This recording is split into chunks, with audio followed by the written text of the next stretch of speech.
Hey, my name's Anna and I like to read, and in this video I'm going to be talking about the books I read in March. So the first book I read in March was Paint Me Like I Am, and this is a collection of poetry written by teens who were participating in the WritersCorps, and this was interesting. Some of these poems were really well written and heart-hitting, while others weren't so great, so overall I thought this was an okay collection of poetry. The next book I read in March was A Good Girl's Guide to Murder by Holly Jackson, which follows Pippa, who wants to solve a cold case from 5 years ago, and she wants to use that case as part of her capstone project. And this was an interesting book. I liked how it used mixed media. However, I felt that it was too slow to get into, and I felt that it could have been more captivating and more compelling. It was not as interesting as I was expecting it to be, and this also featured an unnecessary character death that didn't drive the plot anywhere and could have been avoided. The next book I read in March was Almost American Girl by Robin Ha.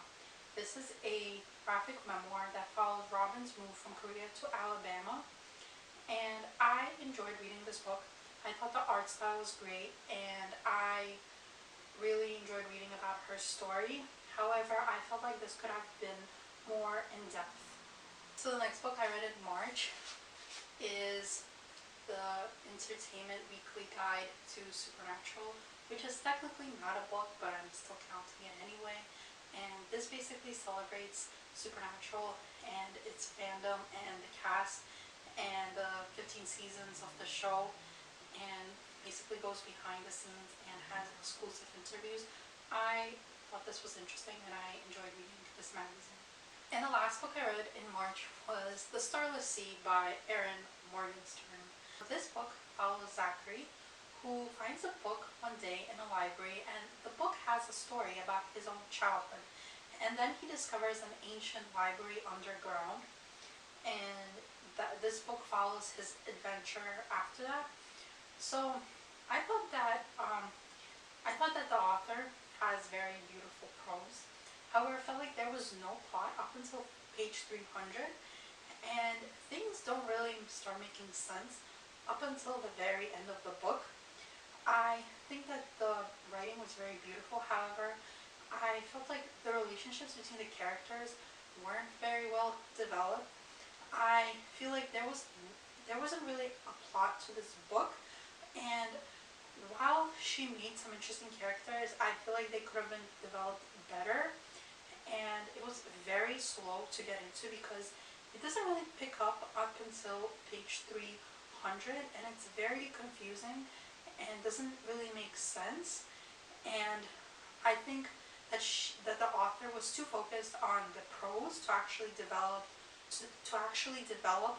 a plot or characters. So I liked her writing, but I felt like the plot was lacking, and I felt like the relationships between the characters could have been developed better as well. I did, however, like that this book was basically like a love letter to storytelling and like stories and books and libraries. However, I think it could have been better.